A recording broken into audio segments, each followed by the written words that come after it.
সব থেকে ভালো লেগেছে ম্যাডাম আপনাদের যে মানে ট্রেনার মানে যারা আছেন এত এই যে আন্তরিকতা একটা যে দায় সারা ভাব যে দায় সারা ভাব একটা ট্রেনিং করতে হবে এনারা এসছেন বরং আমাদের দিক থেকে বরং মানে ইয়ে হয়ে যাচ্ছে কিন্তু উনাদের যে মানসিকতা যে একদম একদম খুব সুন্দর ভাবে যে না করছে খুব ভালো লাগছে তাই জন্য শিখে না শিখে পারবেন না এনাদের শেখা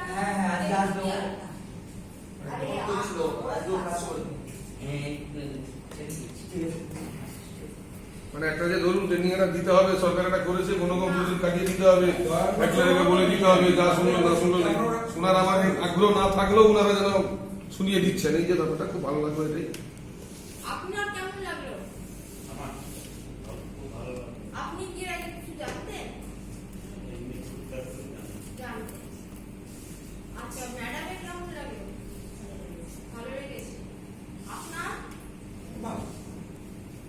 না এই যে ব্যাপারটা মৌসু বলছিল যে যারা ছিলেন এখানে ট্রেনার মানে দুজন ছিলেন অবশ্যই তাদের শেখানোর বলার ইচ্ছেটা প্রবল আমরা নিতে পারছি কি পারছি সেটা পরের কথা কিন্তু তাদের দিক থেকে চেষ্টা করছেন অবশ্যই প্রশিক্ষণ তখনই ভালো হয় যদি প্রশিক্ষণ উপযোগী পরিবেশ থাকে এবং একজন ট্রেনারের দায়িত্ব হচ্ছে সেই প্রশিক্ষণ উপযোগী পরিবেশ তৈরি। আমরা আগে দেখতাম স্কুলে টিচাররা বসে একটা লাঠি আর গাছটা নিয়ে চুপ করো মাথা এটা দিয়ে মেরে দেবে মেরেও দিতাম কিন্তু এখন টিচাররা যদি কারো গায়ে হাত দেয় তাহলে তাকে আইনে আওতা করতে হয় এটা একদম স্ট্রিক্টলি বারণ করা হচ্ছে তার কারণ হচ্ছে আপনি শিক্ষাটাকে যত বেশি সহজ যত বেশি আনন্দদায়ক তত বেশি মানুষ নেই সব বয়সে একটা বাচ্চাকেও যদি অসম্মান করে শেখানো হয় তুই কিছুই তো পারিস না দূর দূর তোর দ্বারা কিছু হবে না আমি তো ছোটবেলা থেকে দেখেছি আমাদের বাড়িতে বলুন আমাদের স্কুলে বলুন পাড়ায় বলুন সব জায়গায় একটা বাচ্চাকে বলে দেওয়া হয় যে তোর দ্বারা কিছু হবে না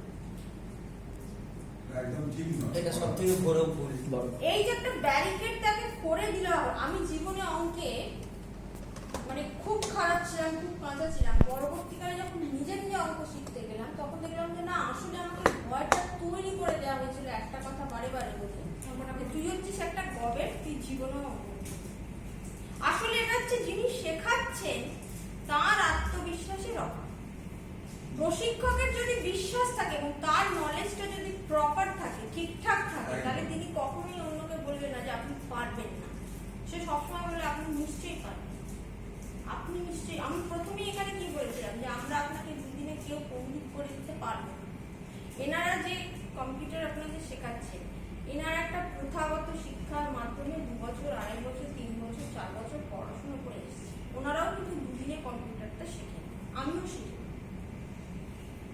আপনারা দুদিনে বিরাট শিখে যাবেন এটা কিন্তু আমরা আশাও করবো না এবং সেটা আপনাদেরও আশা করা ঠিক না কিন্তু আপনি আজকে এখানে বসে বলুন যে আপনার ভেতরে আত্মবিশ্বাসটা তৈরি হয়েছে তো এখানে হলো কালকে হয়তো অফিস যাবো পরশুদিন অফিস যাবো দিলে সেখানে দেখবো এটা কি ব্যাপার দেখুন তো এইটা কিন্তু আগে আপনার ভেতরে ছিল না এইটাই হচ্ছে আমাদের সবথেকে বড় সাকসেস যে আমরা একজনকে শেখার ইচ্ছাটা লাগিয়ে দিচ্ছি যাকে আমরা বোনভিটা কমপ্লেনটা বুস্ট করে দিচ্ছি যে তুমি শেখো তুমিও পারো এটাই হচ্ছে এই ট্রেনিং এর সবথেকে বড় সাকসেস কেউ কিন্তু আপনাকে দুদিনে কম্পিউটার শেখাতে পারবে না এই ফাইল ফোল্ডার এই যেটা আপনি আজকে আরামে করছেন এক্সেল বলুন পাওয়ারপয়েন্ট এগুলো আপনি আজকে রাত্রিরে ঘুমাবেন কাল সকালে খুলে কিন্তু যদি আপনার ভিতরে ভালোবাসাটা তৈরি হয় তখন আপনি আবার কাল অফিসে গিয়ে বলবেন যে একটু দেখ না আপনি নিজে নিজে ফিল করুন তাই নয় কি এইটাই হচ্ছে সবথেকে বড়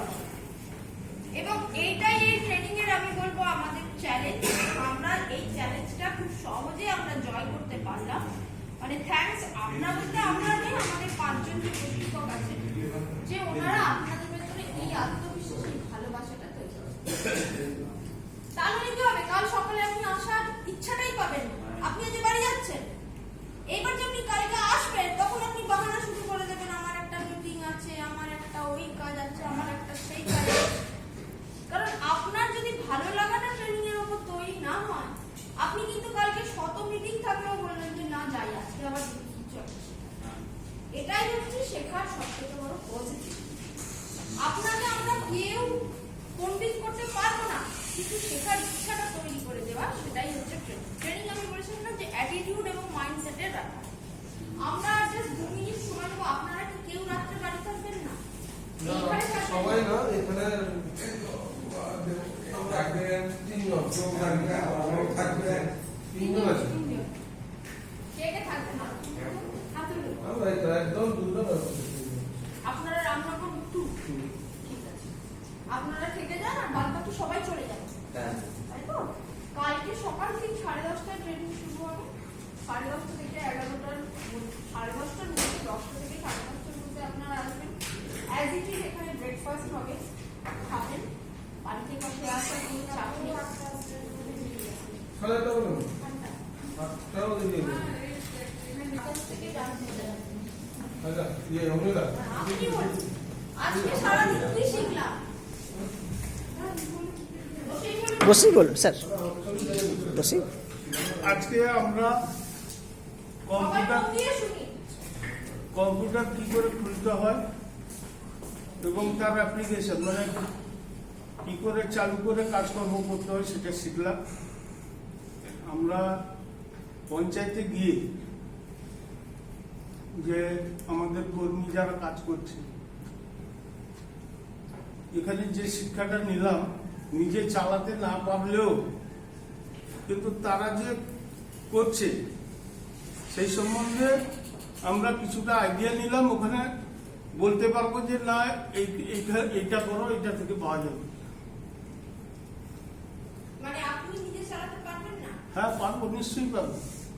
অনেকটা শিখে গেছি। শিখতে হবে। এই তো দেখলেন না, আমি বলেছিলাম সকালে ভদ্রলোকের এক কথা, মানে আমি যে ভদ্রলোক সেটা বোঝা গেল। না সেটা তো ঠিক না। আপনাকে যেটা বলেছিলাম যে আমরা কাউকে পণ্ডিত করতে পারবো না, কিন্তু আপনি ভয়টা কাটিয়ে উঠবেন এবং আপনি কিন্তু আমি তো মাউসটাই হাতে নিতে ভয় মানে শিখেছিলাম না। ওই মাউস ধরাটা তো ভালোভাবে শিখে গেছি আমার মনে হচ্ছে। ব্যাস ব্যাস। স্যার আপনি কিছু বলুন, আপনি কি শিখলেন? আর শিখার কি আছে, লাস্ট পিরিয়ডে শিখিয়ে লাভ কি আমার? শিখলাম ভবিষ্যতের জন্য শিখে রাখলাম। এরপরে ছেলে বৌমা এলে বৌমাকে শেখাবো, এইভাবে করতে থাকতে হবে। আজকের দিনে আপনি সব থেকে দামি কথা বললেন, এখনো গেছেন। মানে আপনি এতটাই ভালো শিখেছেন যে বৌমাকে শেখাচ্ছেন। জোরে হাত দেন। আচ্ছা, এবার ম্যাডামদের থেকে জানি। কোন ম্যাডামকে জিজ্ঞাসা করবো? এইদিকে কোন ম্যাডাম আছেন? ম্যাডাম ওইখানে জিজ্ঞেস করুন তো ওনাদের। এখানে যে 2 জন আছে ওনারা বিনা পানি সামনে বলতে পারবেন। আমার হয়ে গেছে। আপনি বলুন, কি কি শিখলেন? সকাল থেকে কি কি হলো? জানতাম না তো কোনোটাই কিছু থেকে। এটা মানে কম্পিউটার আমি তো জানতামই না, অনেকটাই শিখেছি বলতে নামটা একটু জানতাম না, ওগুলো দেখলাম। আর ওই সাইট মানে করা তোমার ফাইল গুছানো রাখানো, ওটা একটু দেখলাম। খোলা ওগুলো একটু দেখলাম। যা শিখেছেন দাদাকে গিয়ে শিখাতে পারবেন তো? হ্যাঁ, শিখে গেছেন। দাদাকে আরো ট্রেনিং দিতে হবে কর্মচারীর কাছ থেকে। একটু অনেকটা গিয়ে ওখানে কর্মচারীর কাছ থেকে শিখে দেবো। বাহ, এই কথাটাই তো সবথেকে বড় কথা। নায়ক সাহেব, আপনি কি শিখলেন? শিখলাম বলতে এটাই জানলাম যে শিক্ষা তো শেষ নেই। আমি অনেকটাই জানতাম, অনেক বেশি তৎপর হওয়া উচিত ছিল। আজকের এতে যে আরো তৎপর হওয়া উচিত ছিল। সময় নেই, কাজের ফাঁকে মানে করলেও করা যেত, অথচ সময় নেই, এই অজুহাত আর খাড়া করা যাবে না। একটু হলেও এটা আপনি? আমাকে বলছি হ্যাঁ। আকর্ষণীয় জিনিস রস আছে, মানে যদি ওটা বসা যায়, ওর মধ্যে ঢোকা যায়, অনেক কিছুই জানতে পারবে। না, এটাই তো। দেখুন, আপনারা সারাদিন ট্রেনিং হয়েছে। যেভাবে এসেছিলেন তার থেকেও বেশি আনন্দ। হ্যাঁ, এই যে লেখা, এক্সেল শিট বা এগুলো দেখলাম, হিসেব নিকেশ রাখা, এগুলো মোটামুটি অটোসাম, হ্যাঁ, কিভাবে অটোমেটিকলি যোগ করা যায়, বিয়োগ করা যায়, সেগুলো একটু একটু ধারণা। মোটামুটি আজকে যেটা দিলেন সমুদ্র আমাদের কাছে, আমার কাছে, আর একটু এই গোসপদের জল দিয়ে গেলাম। একটা বড় জিনিস ম্যাডাম, অফিসটা অন্য সেন্সে নেবেন না, অফিসটা প্রধান থেকে খুব খারাপ চোখে দেখে। এক সময় টোন করে মন্তব্য করে যে আপনারা মেম্বাররা একটা করে ল্যাপটপ নিয়ে নিন না, মানে তারা চালাতে জানেন না বলে এই ধরনের একটা ওয়ার্ডিং ইউজ হয়, হয় না? আমরা নিজেদের দেখে এরা জানেন, তার জন্য ভাবেন যে আমরা একদম মানে জেলা থেকে মেল গেছে, সাব হচ্ছে না, আপনি মেলটা তো আগে খুলবেন, নামটা খুলে দিবেন। এই ট্রেনটা যদি প্রধানটা হতে পারতো, এই ভাষাটা বন্ধ হয়ে যেত। একদম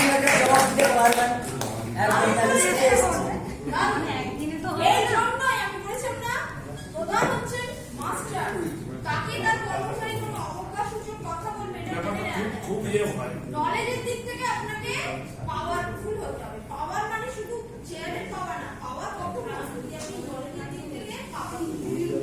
আচ্ছা, এইবারে আপনাকে জিজ্ঞেস করি স্যার, আপনি কেমন লাগলো? ভালো লেগেছে প্রশিক্ষণটা গিয়ে বুঝতে পারলাম। আমরা কম্পিউটার চালাতাম না, আজকে যে প্রকল্পগুলো বলা হলো বা ট্রেনিং দেওয়া হলো, হাতে কলমে এক্সেলটা খুব ভালো লাগলো, এক্সেলের হিসেব পত্রটা। আর একটা কথা বললেন, যেটা ফোল্ডার সাজিয়ে রাখতে, ইএমের চিঠি হোক বা পিডিএফ চিঠি হোক, আলাদা আলাদা প্রোভাইড করে রাখলে যে কোনো সময় হয়তো কোনো কর্মচারী নেই, সেটাকে আমরা বার করে চিঠি চাবাটিটা পাঠাতে পারি। এটা খুব ভালো লাগে। পরবর্তী প্রশিক্ষণ কি হয় সেটা আগামীকাল বলবে, আসবেন তো সবাই? হ্যাঁ, দেখি চেষ্টা করবো। আচ্ছা ম্যাডাম, আপনার কেমন লাগলো?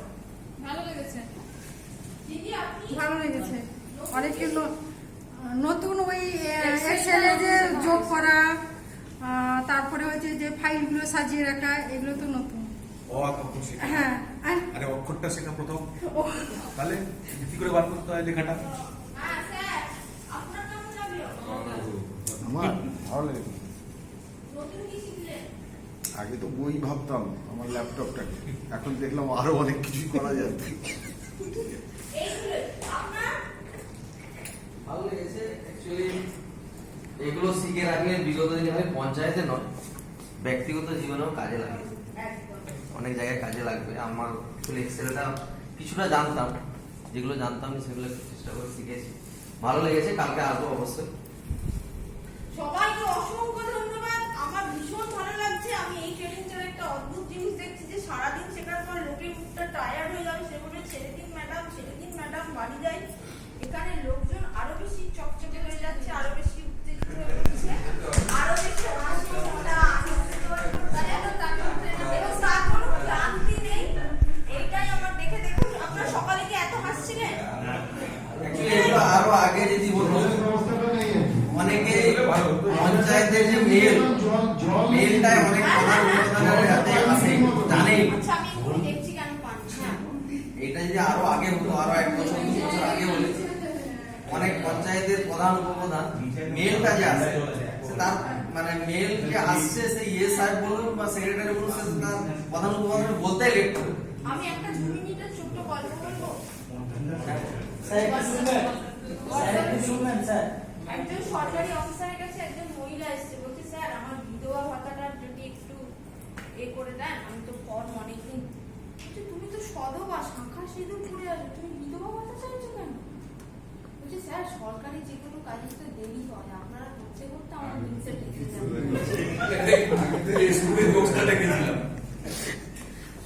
সরকারি কাজ মানেই আপনি জানেন 18 মাসে কত নয়, এটা আমরা সবাই জানি।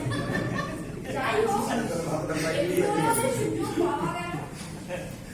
এমনি তো হয়তো অন্য কোনো সময় হলে শিকার হয়তো আগ্রহ হতো না, যেহেতু এখানে পঞ্চায়েত থেকে বলছে। আগে একটা ডেট ফেল করেছিলাম, আসতে পারি, বাইরে ছিল। এই পঞ্চায়েতের উদ্বোধন হলো, আগে পঞ্চায়েতের সঙ্গে কত দেরি শুরু, এটা তো চেষ্টা হবে। নাও হতে পারে, তারা হয়তো সুযোগই পেল না। কিছুই বলে না হবে না, হবে ডিজিটাল প্রসেসে হয়ে যাবে। হওয়ার দরকারও আছে। সবাই ভালো